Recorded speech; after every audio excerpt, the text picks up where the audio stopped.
It's the Brian Lehrer Show on WNYC. Good morning, everyone, on this September 11th. One of the moments of silence at the annual World Trade Center ceremony is now underway, or should be. Let's be with them for just a few seconds as they pause in the reading of the names of the dead.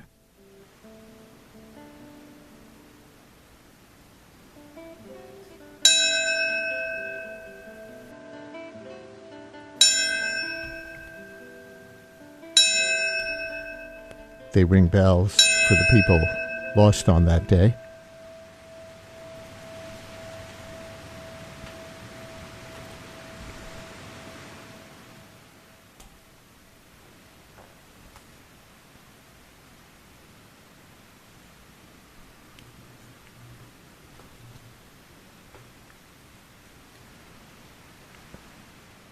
And then the pure silence.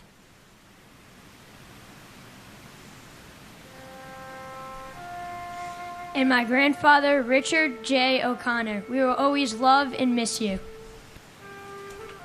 A few seconds live from the World Trade Center where, as you hear, they are also reading the names of those killed in that terrorist attack as they do each year.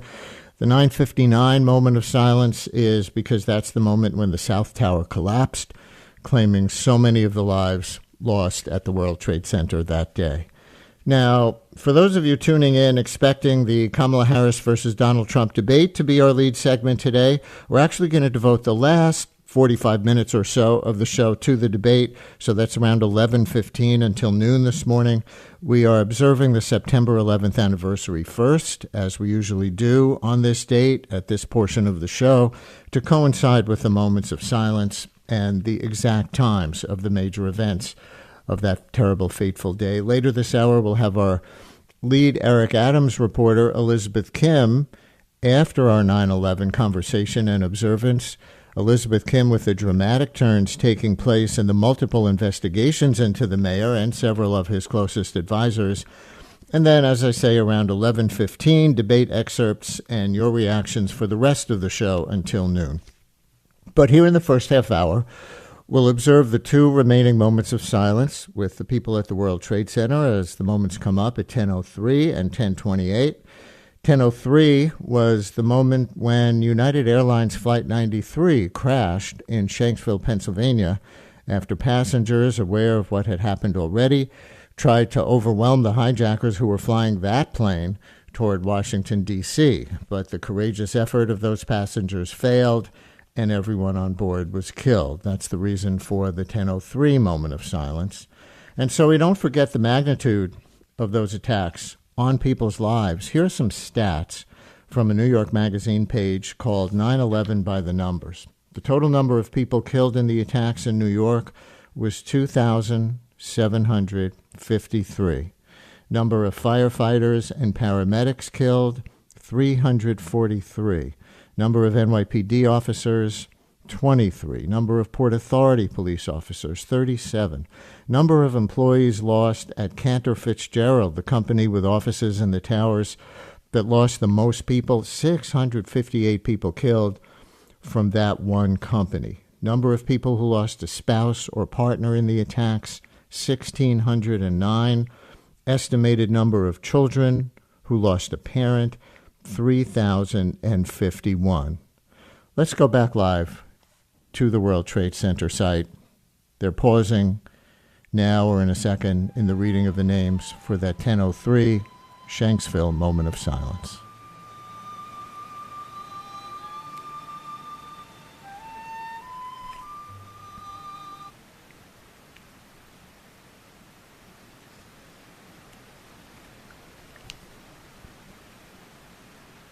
And remember, you'll hear the bells tolling for the victims.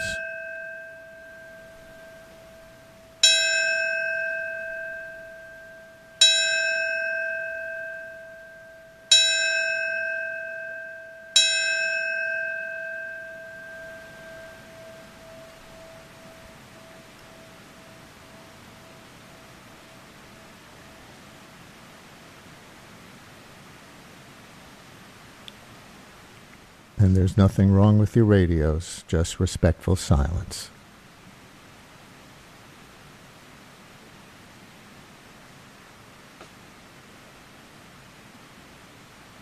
Wilder Alfredo Gomez.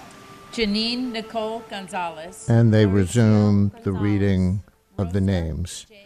It's very poignant on the radio, isn't it, to hear silence, right? You turn on the radio so that there's anything but silence.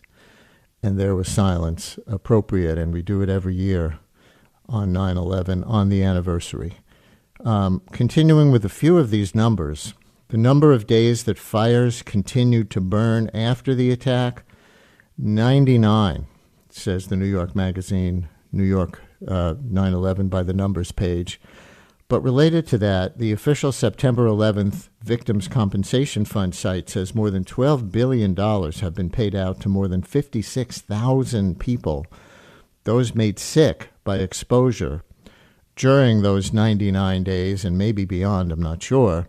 But by now, thousands more people have died from 9/11-related illnesses than in the attacks themselves. And I looked at the United States Defense Department website yesterday and saw that more than 7,000 Americans have been killed in the post-9/11 wars in Iraq and Afghanistan. That's 7,000 plus U.S. service members, Iraq and Afghanistan, and the war on terror operations elsewhere. Not to mention that account reported by NBC News cites more than 200,000 Iraqis killed in that war. The U.S. Institute for Peace last year cited at least 169,319 Afghans killed in that war. And so we will observe one last moment of silence at 10:28, the moment when the World Trade Center North Tower collapsed. And from now until then, we will recognize the enormity of that day in the context of our WNYC Brian Lehrer Show Centennial series, 100 Years of 100 Things. We're up to thing number 20, 100 Years of Terrorism and Counter-Terrorism, which we're doing today for obvious reasons. Did you know that in 1920, there was a bombing on Wall Street that killed 30 people instantly, according to the FBI's website that I saw yesterday? It also injured more than 300, and that 1920 Wall Street bombing remains unsolved to this day. Did you know that? Maybe you know about the 1921 Tulsa massacre, white invaders attacking a well-known affluent black neighborhood called Greenwood. The Tulsa Historical Society cites credible evidence of 100 to 300 deaths. And it says, quote, "Black Tulsans fought valiantly to protect their homes, their businesses, and their community. But in the end, the city's African-American population was simply outnumbered by the white invaders." That from the Tulsa Historical Society website. So maybe we call the Tulsa Massacre an act of domestic terrorism, right? That's now a little over 100 years old. And, of course, lynchings and other forms of racist violence were common in the 20s. The Klan was resurgent during that decade. In 1924, to pin it to exactly 100 years ago, 16 black Americans were lynched, according to a database at the University of Missouri. Also around then, very different place, very different context, the Turin Massacre in Turin, Italy. It was Mussolini's fascist black shirts attacking members of a local labor movement, with estimates of about 12 to 24 people killed. So that's a century-old starting point of this 100 Years of 100 Things segment. Thing number 20, 100 Years of Terrorism and Counter-Terrorism. And we have kind of a perfect guest for this. Richard English, director of the Senator George J. Mitchell Institute for Global Peace, Security, and Justice at Queen's University in Belfast, Northern Ireland. He is the author of books called Does Terrorism Work?, published in 2016, and Does Counter-Terrorism Work? That one is brand new this summer. He focuses mainly on Al-Qaeda, the Irish Republican Army, Hamas, and the separatists in the Basque region of Spain, but he can talk about a lot of other historical and current groups and incidents, too, and counterterrorism efforts. Professor English, thanks very much for joining us from Belfast for this. Welcome to WNYC, and hello from New York. Hello from Belfast, Brian, and good morning. Can we start with a definition? How do you define terrorism? So my books have a 93-word definition, which I won't inflict on your listeners, but broadly speaking, I would think of it as politically motivated violence, which has a psychological component to it, which is part of what its practitioners see as a form of warfare. In other words, you're trying to use violence to coerce people into something which is politically motivated and going to grant political goals for you, but which has a psychological way of scaring an audience well beyond the direct victims. So whether it's the Wall Street bombing of 1920 or the 9/11 atrocity in 2001, the audience goes beyond the people who are the victims towards trying to put pressure on political actors to give you what you want them to give you. Right. So politically motivated violence to bring about political change through fear, terror in terrorism. That's the psychological component you referred to. And there's one piece that I expected to hear in that definition that I didn't. Aimed at civilians rather than the military or the state per se, or not necessarily? In my view, not necessarily, Brian. Some definitions say it has to be civilians or non-combatants, but it seems to me that a lot of the terrorist organizations that we rightly focus on attack both civilians and the military, and often attack the military at times when they're off duty. And it seems to me that it's very hard to distinguish. So, for example, the truck bombings in Beirut in 1983 by Hezbollah, clearly a terrorist act in most people's definition, but the vast majority of the victims were military targets. And it does seem to me that, in a sense, it's the political motivation and the idea to apply a kind of horrific psychological pressure that's the defining quality of it, rather, I think, than the definition of the target. I think people's tendency is to associate terrorism with groups or individuals who feel aggrieved and who are not in power in the larger sense. Al-Qaeda toward the United States, the IRA toward the British government, etc. But there can be state-sponsored terrorism too, right? Like I mentioned the Turin massacre. Hitler's brown shirts, just like Mussolini's black shirts, also used state-supported terrorism, even if they were technically not members of the military doing it. And, other examples that we could choose and that people could debate of state-sponsored terrorism. I think that's a really important point, Brian. In fact, I think a lot of the violence that I'm referring to has been done by states. I think there's domestic state terrorism of the kind that the Nazis used on their own population. I think there's external state terrorism where you export it, and sometimes states will sponsor non-state groups elsewhere with whom they're allied. And sometimes you get groups that are a blur between non-state and state. For a time, ISIS was a kind of quasi-state. They weren't a full state, but they had some kind of state authority. And I think for a time, you could see a group like Hamas, clearly a terrorist organization, in my view, as exerting some of the power that states would normally exert. So I think that the role of states in using this vile form of violence is an important aspect of the debate, yes. And in this country, the lynchings and Tulsa massacre and other such violence in the United States in the 20s that I mentioned to sort of start the 100-year timeline, in part, I might call that majoritarian terrorism committed by the group that was in power. Why do people in positions more powerful than their victims resort to terrorism? Normally, I think it's two things, Brian. I mean, one is there's a sense that violence is the only way of achieving something that they consider to be essential. The other is often that they feel that their power or their position is under threat. So the appalling Tulsa massacre of 1921, which you mentioned, I mean, there were significant numbers of KKK members in Oklahoma at the time. There'd been lynchings already.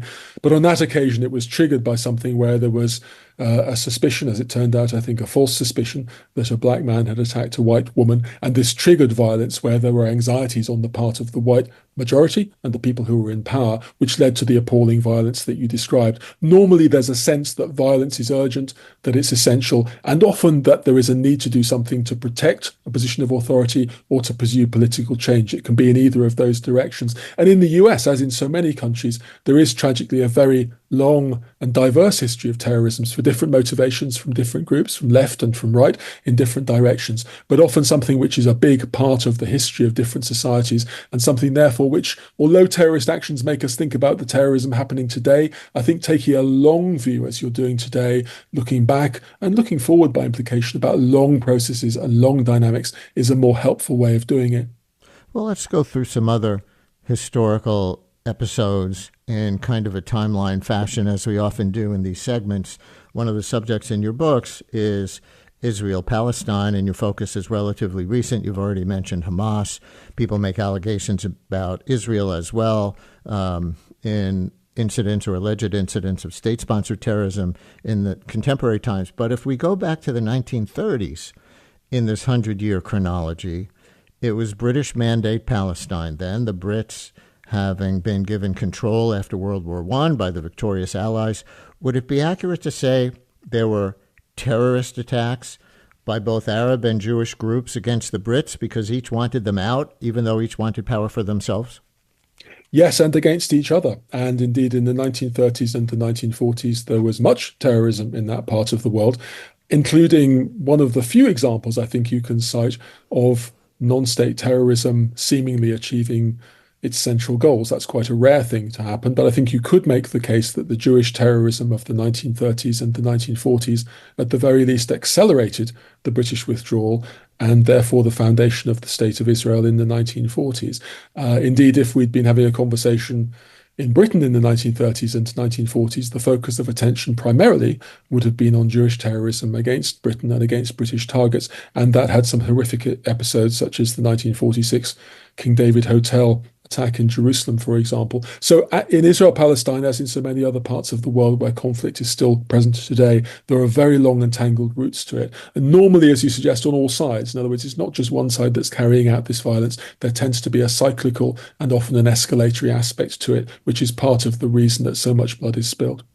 And on the Arab side, there were things like the uprising in the late 30s, 1936 to 39 period, aimed at the Brits, also aimed at Jews who were emigrating to Israel. So I think it's fair to say things happened on both sides there. Absolutely. And I think, Israel-Palestine is obviously one of the most contentious and painful ones to discuss. The difficulty is that sometimes people will want you to start at a particular point because that's where the other side started the terrorism. But I think that's probably not the most helpful way of doing it. I think what you're suggesting is right, to keep going back into the history and seeing that there are cycles of this violence in different contexts, in very different contexts, but in ways that inform the anxieties of each population. I suppose my position, Brian, would be, as someone who studies this stuff, my main thing is to try and think about dynamics which help us to understand how to lessen human suffering in the future. And I think that means honesty about the violence which has come from all sides and about the consequences of it for the victims, which on this day of all days is something which I think it's appropriate for us to focus on. You're in Belfast. When do you date the beginning of the so-called Troubles or Irish terrorism against British rule there, or whatever terms you use for that? So I wrote a book on the IRA some years ago, and one of my IRA interviewees, who actually was living in New York at the time, said that for him the struggle began in the 12th century. So I think in some ways you could see it going back to British involvement in Ireland from an Irish Republican point of view. I think in terms of the modern IRA, the early 20th century is when they emerged, and the IRA of the Northern Ireland Troubles emerged at the end of the 1960s, the provisional IRA. But in Ireland, as in Israel, I think the way of seeing it is to see the contemporary cycles have explanations which are about today or about any particular period, but they're always built on inheritances. They don't come from a blank slate. So in that sense, in Ireland, Irish Republicans and nationalists would see the ultimate root cause of things as being British colonialism and British involvement in Ireland. People on the Unionist or Protestant side would tend to emphasise the violence by IRA actors against often civilians and against their own community. But I think the best way of doing this is taking a long time frame. And in the cycle of the Northern Ireland Troubles, the late 60s is when they began. But in terms of IRA violence as a whole, the early 20th century would be the starting point. Listeners, if you're just joining us, we're using the first part of the program this morning to observe this 23rd anniversary of the September 11th terrorist attacks in New York at the World Trade Center and elsewhere on that date. In the context of our WNYC Centennial series, 100 Years of 100 Things, we're using this occasion to look at 100 years of terrorism and counterterrorism, and not just in the United States, with Richard English, director of the Senator George J. Mitchell Institute for Global Peace, Security, and Justice at Queen's University in Belfast, Northern Ireland. He's the author of books including Does Terrorism Work?, published in 2016, and Does Counter-Terrorism Work? That one is brand new this summer. He also edited in 2021 the Cambridge History of Terrorism. And listeners, to be honest, I'm not sure exactly what your role is in this history conversation, but if you have a comment or a question or even a personal story, 212-433 WNYC, call or text, as we go through some of this history and address the central questions in the titles of Richard English's books. 212-433-WNYC, 212-433-9692. And let's pause for a minute in the timeline, and let me ask you about the very title of your book, Does Terrorism Work? I think you've spoken about how it gives you pause to even approach it that way, because what if the answer is yes? What if evidence and scholarship shows that it does work or works in certain circumstances? Do you wind up inadvertently encouraging terrorism just by answering a research question honestly? It's a really painful question to ask, and I found that a very difficult book to write, Brian, partly because what you're writing about is so bloodstained and so full of agony and pain, and as you say, the implications of the answer might not be what we want. What I argue in the book is that terrorism tends not, in the most instances, to achieve its central primary goals. In other words, the headline goal that terrorists pursue tends not to be achieved. What they tend to be more likely to achieve are what I will call either tactical successes or secondary goals. So revenge against enemies is very frequently achieved. Sustaining resistance into the future is very frequently achieved. And you often find operational successes. So very tragically and appallingly, the 9/11 operation was tactically and operationally a success, which is a deep tragedy.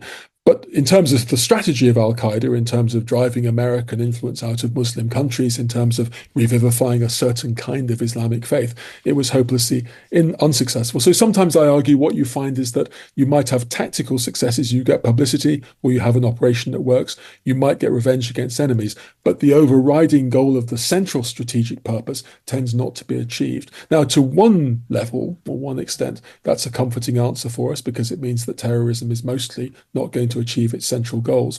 I think also what it points to is that some of the things it does achieve are things which are really likely to cause most people to find it to be repellent. If it achieves revenge, then people will look at that and think that's a horrific outcome. If it achieves publicity, which it always tends to do, it achieves publicity for things which most people find to be unjustified, to be callous, and to be merciless. So in that sense, while the answer of my book was not one I could prejudge, it ended up being something which didn't end up with me thinking that terrorism is the most effective way of pursuing political change. And to some degree, there might be historical comfort in that. We'll continue in a minute with Professor English. We'll do more timeline. We're up to the 1950s in our 100-year history of terrorism and counterterrorism. We just asked Professor English to talk a little bit about the title of the one book, Does Terrorism Work? We'll get into Does Counterterrorism Work? And, of course, we'll get into contemporary examples. One listener texting just now, given your guest's definition of terrorism, could the January 6th insurrection be considered an act of terrorism? We'll get your answer to that, Professor English, and much more. And we'll take that 1028 moment of silence for when the North Tower collapsed as we go back live to the World Trade Center. Brian Lehrer on WNYC. Stay with us.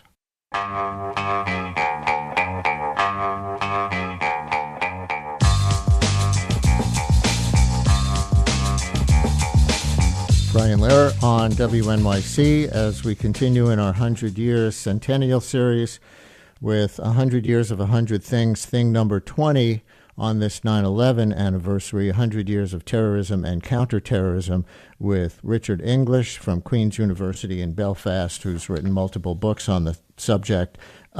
Here's a question about the word terrorism from a listener in a text message. Listener writes, terrorist is a term all authoritarians use. Apartheid South Africa, Russia, Israel, they cite, U.S. military. Interested in your guest's perspective. I guess some people would say in all the cases that the listener cited, maybe resistance as opposed to terrorism. They mean very different things. Terrorism is indeed a condemnatory term. I mean, it's something which is used by people generally to try to say that this is the bad guy you're describing. And it's undoubtedly true that many authoritarian regimes have described their opponents as terroristic. I think it's also true that many liberal democratic states, which are non-authoritarian, have described non-state political violence as being terroristic. That too is a way of trying to delegitimize them. And clearly it's a term which tends to be disputed by those actors themselves, who would tend to point to state wickedness as the key thing to focus on. In my books, I tend to try to look at the term in an analytical way. In other words, if we see something that's terroristic, whether we like the cause or not, we should call it that. And if the argument of my books is right, then it tends not, despite what its practitioners think, it tends to be not the best way of pursuing political change. It's far more likely historically that terrorism will cause awful human suffering than that it will bring about the more benign political goals that its practitioners want to justify it in terms of. So I think your listener is absolutely right that authoritarians have used it as a way of denouncing. I think it's also true to say that states which condemn terrorism by other actors need to be honest sometimes about their own histories. And I think some of our discussion today has gone into that territory. But I think the terrorism term, it may be a term that people don't like, but it's not going to go away. So my approach to it would be to try and describe it honestly, to analyze why people do it and what the consequences are. And ultimately, I think to try and have a conversation which means that we minimize the likelihood of such human suffering in the future. We are coming up to 10:28 in the morning on this September 11th, 2024. 10:28 on September 11th, 2021 was the moment when the North Tower collapsed at the World Trade Center, killing so many of the victims of that day. And so they take a moment of silence at the Trade Center ceremony at exactly 10:28. Let's join them for that. Your accomplishments and personality have always been a constant in my life. They do this as a pause in the reading of the names of the people killed there on that day as they get ready to pause.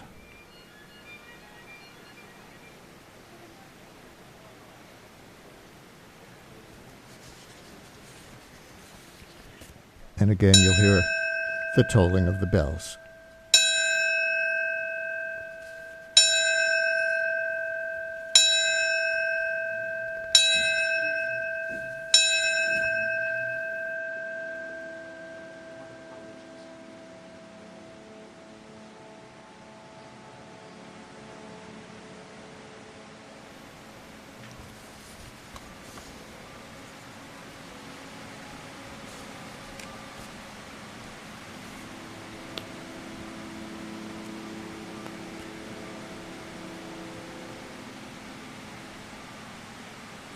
When I see Boy Scouts, Marines, police officers, or firefighters, my thoughts go to you and your life of service. When I see acts of kindness, determination, and above all loyalty, I think of you and everything my father and aunts have told me about your dedication to our family. I have grown in the light of your memory, and it has made me a better person. I hold these thoughts close today, and I say a prayer for you, as well as the other victims and their families. May you and every victim of this tragic day always be honored and remembered. As they continue now at the World Trade Center site with the names of the dead on that day read alphabetically. Professor English, returning to the timeline, let me take a number of things and bundle them together so we move through the 100 years a bit and get your take on if they represent a period or periods in any way. And then we're going to get to whether the nature of terrorism has changed over the 100 years. I was reading at least one other article by somebody else saying it has changed in some specific ways that I'll ask you about. But one from this country in the 1950s, as the American University School of International Service website puts it, in March 1954, 4 Puerto Rican nationalists entered the House of Representatives Visitors Gallery armed with handguns, indiscriminately shot at members, and unfurled a Puerto Rican flag. They wounded 5 congressmen. Also in the 1950s, elsewhere in the world, much bigger, the Algerian War for Independence, which had elements and attacks that were labeled terrorists by the French, In the 1960s and 70s, we saw various terrorist attacks from the left in the West. In this country, we think of the Weather Underground, maybe the Symbionese Liberation Army, and others. Europe had the Red Brigades in Italy, also groups in Germany and Spain. Very different, maybe, than Puerto Rican nationalists or Algerian independence fighters. But as you look at the 1950s, 60s, and 70s, are all of those of a piece to some degree? I think they were seen as constituting an alarming age of terrorism, as it was sometimes referred to, Brian. I think in some ways there are strong differences between them. So the violence in Algeria by the FLN, the Front de Libération Nationale, fighting for independence from France, was a terrorism used by a national movement within the country in question, and indeed had considerable success. And the FLN emerged as the ruling party in 1962 after independence. Puerto Rican cause and some of the Palestinian violence that was practiced around the world, different again in that it's around national causes, but it's happening internationally, and therefore the audience and the targets are outside the particular country itself. And then the more ideological violence, if you like, the leftism of the Weather Underground or the SLA, is a different kind of cause, and in some ways I think much less likely to attract large-scale support than you had with the Algerian case that you referred to. So I think there are strong differences between them. Where I think the similarity is that there was a sense that this was something alarming, that this was something that could affect you anywhere. You could be in Berkeley like Patty Hearst, and you could be kidnapped by the SLA. You could be in another country and you could be attacked. You could be getting onto a plane in the late 1960s and be hijacked. So something of the sense of fear for anyone everywhere was part of it. The dynamics of it, I think the big difference is that a group like the FLN is much more likely to gain large-scale support as part of a national liberation movement, if you like, as anti-colonial causes, than the Weather Underground, who fizzled out really by the mid to late 1970s, or the SLA, which had very little support. So in that sense, I think there is a different dynamic. In Europe, nationalist groups like the Basque terrorists ETA or the Provisional IRA in Ireland had much higher levels of support than the Red Army faction in Germany or the Red Brigades, another leftist group in Italy. So there were different dynamics. What brought it together was to some degree a popular panic that this might change the nature of what living in societies was like, that this might affect you wherever you went and whoever you were. Paul in Verona, New Jersey. You're on WNYC. Hi, Paul. Hi, Brian. Thanks for having me on. This is a great subject, big topic. I grew up in Belfast. I was born in the 60s, grew up through the Troubles in the 70s and 80s, and so it sits, unfortunately, very close to me. There's a number of things that strike me here, and I think the professor's done a really interesting job of sort of opening up the dialogue here. The phrase comes to mind, one man's terrorist or one person's terrorist is another person's freedom fighter. And it definitely depends on what perspective you sit from and how you're seeing it as to how you perceive that. I think rather than asking does terrorism work or not, because it appears that it does, how do we create a world that has sufficient equity and justice where people don't need to turn to terrorism? And also, is terrorism just another form of warfare, and warfare begins when dialogue ends? Thank you, Paul. A lot of several big questions baked in there, including is terrorism just another form of warfare by those who don't have an actual military, is the implication. Yeah, I mean, I'm very glad to answer those. Thanks, Paul, for that. I mean, I think the point about one person's terrorist is another's freedom fighter reflects something which is, as you know, Paul, very true in the city I'm speaking from in Belfast, where depending on who you're speaking to, the identity of who the real terrorists are will vary very much. I suppose my point about how we can create something which is going to make it less likely, if, like me, you're going to argue that whatever your cause, terrorism is not likely to achieve your central goal and it's something which is going to cause suffering, there's a responsibility then to say, well, what can you do to pursue other ways of bringing about your political goals? Now, in this part of the world, as you know, what happened eventually was that there was a peace process where, for the most part, people turned away from the use of violence towards political expression of their causes and politically disagreeing, still very strongly disagreeing, still having very divergent views. But there was a sense that politics was going to get greater momentum than political violence. And I think that's probably the thing which you need to look at. In other words, I would see countering terrorism not just about trying to do tactical things to prevent people from being blown up or murdered or shot or injured or whatever, but also about trying to contain terrorism so people see it as something which isn't the way forward, and then saying, is there a political process where you can try to address the grievances that you have? Is there a political issue which can be addressed in terms of the human flourishing for your society, for your community? And obviously in the Israel-Palestine sense, this is one of the really pressing issues, because even those like myself who argue against the use of any terrorism, against the use of the sort of atrocity that happened in October, for example, you have therefore to say, well, is there a way that the Palestinian people can see some sort of way of redressing the grievances, of dealing with human flourishing? That's never easy, but it seems to me that that's part of our responsible reaction to terrorist violence. Right. Though in the always complicated, endless rabbit hole of Middle East conversations, a lot of Israelis would say there was a political process toward peace in the 1990s that Hamas and maybe some others actively tried to defeat with their acts of terrorist violence during that period. There were also transgressions on the Israeli side, continuing settlements, which they weren't supposed to do, but there was a political process. And at least from the Israeli perspective, Hamas was trying to end it, not make it achieve its goal of a Palestinian state and Israeli security. Undoubtedly, it's true that Hamas were one of the wreckers, and they weren't the only ones, as you say, but they did considerable damage to that process.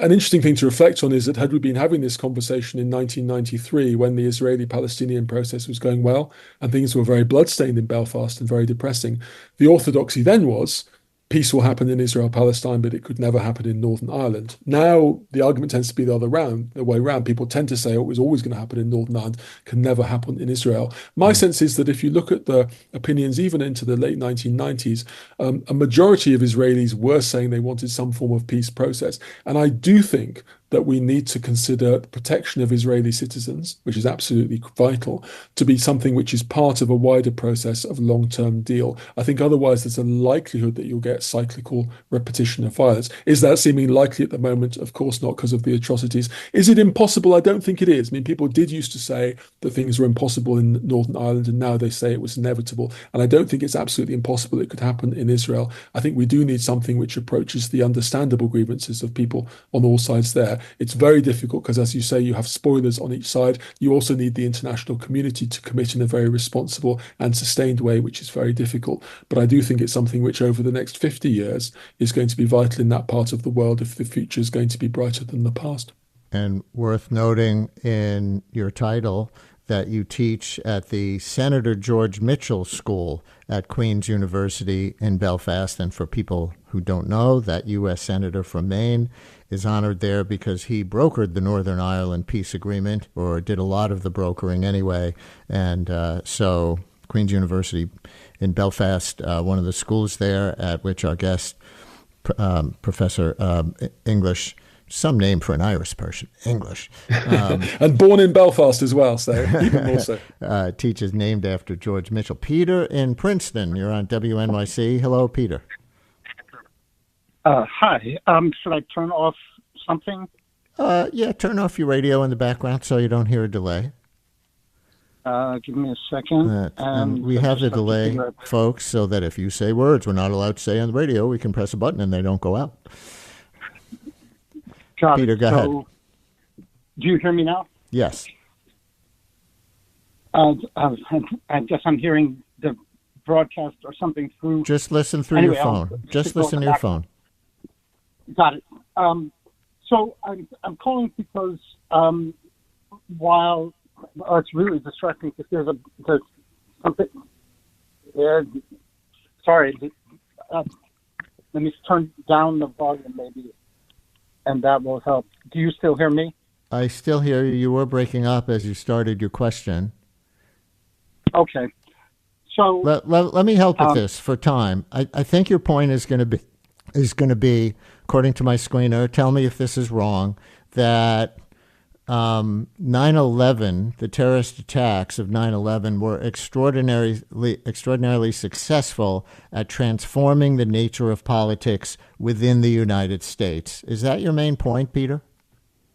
So that is roughly my main point. I want to say that the overall picture painted by your guest makes a certain amount of sense in discussing terrorism as an abstract and generalized phenomenon. But with respect to 9/11 and the United States, the attack was, as you just said, extraordinarily successful in transforming transforming the nature of politics, of political practice, of civic life, of all of the things that are essential to and constitutive of democracy in the United States. And the United States has suffered enormously from those consequences to the present day, without going into the details from the first day to the end. But you will see, if you look, for example, online at the Social Science Research Council, November 1st, 2001, I published an article called "Defend Politics Against Terrorism," proposing that we pay most attention to that consequence. And Peter, I'm going to leave it there for time, but I do want to get Professor English to respond to your argument, which is that whether or not 9/11 succeeded in getting the United States to withdraw from Saudi Arabia or other involvement in the Muslim world, which maybe is how Al-Qaeda leaders would have put it, democracy, civil liberties got hampered in the United States and diminished. And I guess, Professor English, that brings us to the title of your most recent book, Does Counter-Terrorism Work? Because the kinds of things that Peter is referring to as objectionable were really part of the counterterrorism effort launched by the Bush administration, correct?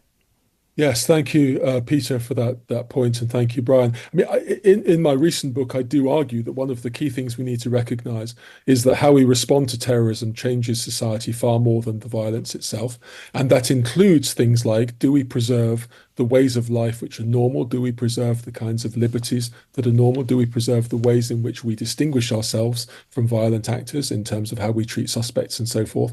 And I think after 9/11, across much of the world, including the US, there were aspects of that response which were overreactions, which did degrade the nature of society and which did damage. The United Kingdom has similar experiences to some of that.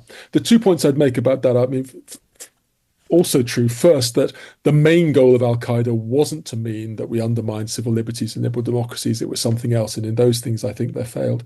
The second thing is, I think one of the crucial things about effective counterterrorism is exactly in tune with what Peter, I think, is suggesting, is to maintain the things that we think it's important to preserve in terms of democratic freedoms, in terms of civil liberties, in terms of the way in which we maintain democratic political life. And indeed, to do that in a way is one of the best ways of defeating terrorist violence. I do think in the United States of America, more than 2 decades after 9/11, USA is still very recognizable from pre-9/11. Much of the things that were there in terms of normal life pre-9/11 are still there.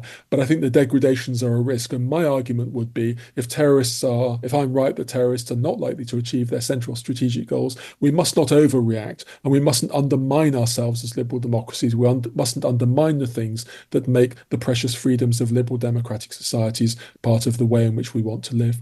So give me one thought on the George Bush neocon strategy, which, if I can put it this way, was to try to overthrow the Taliban and Saddam Hussein governments and replace them with Western-style democracies, more or less. The notion was it would be a win-win, good for U.S. national security after 9/11 and good for most of the people there. Would you agree with that description of what they were trying to do? And does that kind of counterterrorism, to the title of your book, even potentially work? I discussed this in the book, and I think your description of it is very appropriate, Brian. I think that in terms of counterterrorism, the venture in Iraq was a disaster. It prompted more terrorism than it got rid of. And it was also true that it somewhat undermined the war on terror because some of the justifications for it, for example, that Hussein had connections with the 9/11 atrocity, turned out not to be true. I think the Afghan mission was a much more legitimate one in terms of countering terrorism because of the Taliban's sustaining of al-Qaeda prior to the attacks. But I think it was an overambitious attempt. And in some ways, what I would argue is that if you're thinking of counter-terrorism, you've got to think about setting realistic goals, which you'll consistently pursue. In that case, I think Iraq was a mistake and Afghanistan was more justifiable. And I think that if you look at the way in which the Iraq violence was used as a justification for further terrorism. And the head of the security service in the United Kingdom had been very clear about this, that the involvement of the UK in Iraq, as she put it, spurred some young British Muslims to turn to terror. So in that sense, I think that aspect of the Bush response was overreactive and was unhelpful. Much else that happened in the war on terror did save lives. There were plots that were thwarted. There were lives that were saved. But I think the Iraq mission was something in terms of counter-terrorism, which turned out to be counterproductive rather than effective. And as we start to run out of time, getting to the contemporary period, like right now, one of the listeners asked that question in a text message that I said we would get to before. Does January 6th count as terrorism in your definition? It does. I think it was a somewhat amateurish form of terrorism, but it was lethal. It had fatalities. It was clearly politically motivated. And behind the people who were involved in it, there was a sense of political concern, of economic and political marginalization and clear political goals. I think January 6th was clearly terrorism.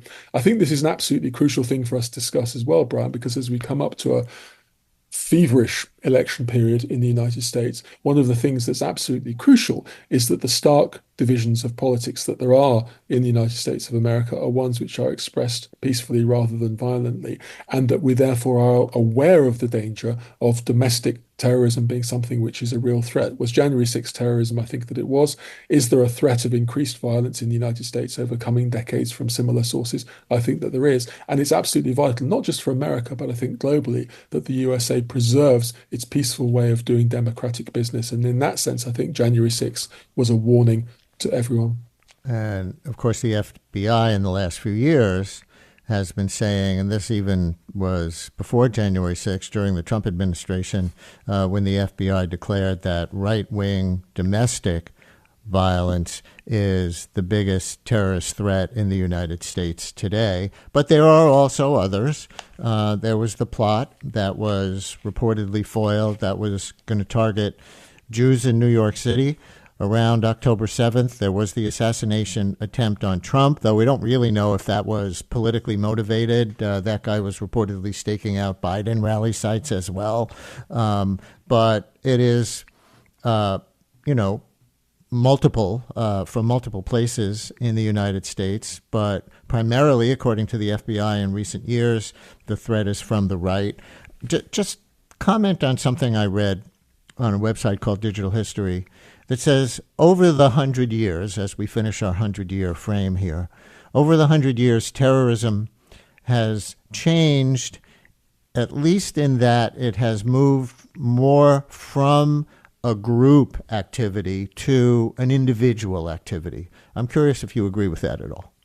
So in some ways, terrorism is constantly evolving in each terrorist group. Each terrorist period is unique.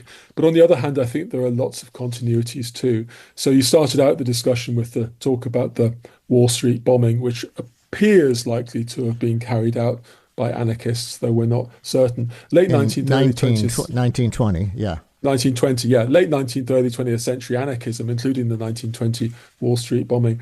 That anarchist violence of that late 19th, early 20th century often involved very small groups and sometimes individual dynamite bombers. So while it's true that what are sometimes called lone wolf or lone actor terrorists have become very prominent, and our capacity to know about them immediately has become much more global because of technological awareness and the fact that things can be live streamed or whatever, I think there was always the tendency for there to be some small group or lone actor terrorists beforehand. What I think is important to recognize is that part of the reason that it makes counter-terrorism so difficult is that, as you mentioned, there are so many diverse sources, so many diverse causes. And if you're dealing with small group or lone actors rather than organizations, then predicting or monitoring what they're doing is much more difficult. I think generally speaking, terrorism has a lot of continuities to it, and certainly the responses to terrorism that are effective have continuities to it, not to overreact, to make sure you stay within the law, not to exaggerate what you can do militarily, and to make sure that you try and make sure that normal life can continue in societies like the US as much as possible. So yes, there are changes over time. They will continue to happen technologically and politically and so forth, but there are also continuities, and we shouldn't forget the things that we can learn from the kind of 100-year framework that you've been setting out today.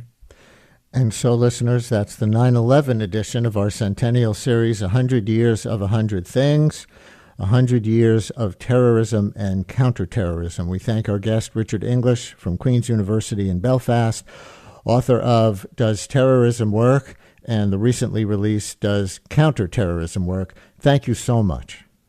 Thank you indeed, Brian.